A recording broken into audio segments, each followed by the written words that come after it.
हमारे इतिहास को तोड़ मरोड़ कर लिखा गया है। हो सकता है वो सही हो, परंतु हमारे इतिहास को गौरवमय तरीके से लिखने में अब हमें कौन रोक? हमें संशोधन करना पड़ेगा और हमारे इतिहास को गौरवमय तरीके से विश्व के सामने रखना।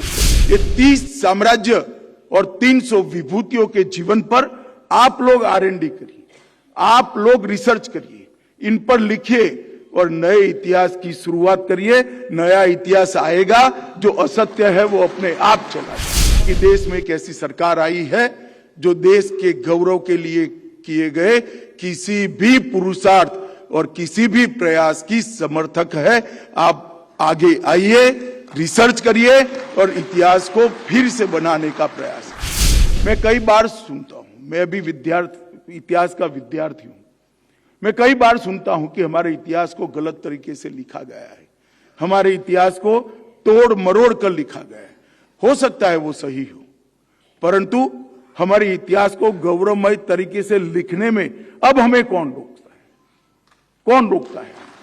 हमें पुरुषार्थ करना पड़ेगा, हमें संशोधन करना पड़ेगा और हमारे इतिहास को गौरवमय तरीके से विश्व के सामने रखना पड़ेगा। आज इतने सारे विद्यार्थी बैठे हैं, यूनिवर्सिटी के प्रोफेसर्स भी हैं।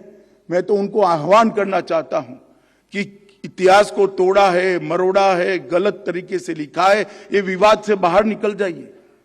आप 30 बड़े साम्राज्य जो 150 साल से ज्यादा देश के किसी भी हिस्से में शासन किए और 300 ऐसी विभूतियां जिन्होंने देश के स्वतंत्रता के लिए अपना बलिदान दिया, पूरा जीवन जिए, विजयी हुए और जरूर पड़ी वहां जान का भी बलिदान दिया।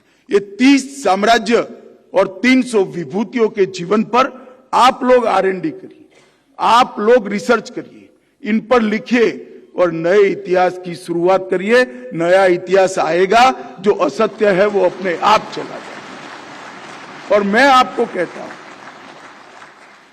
कहता हूं कि देश में एक ऐसी सरकार आई है जो देश के गौरव के लिए किए गए किसी भी पुरुषार्थ और किसी भी प्रयास की समर्थक है।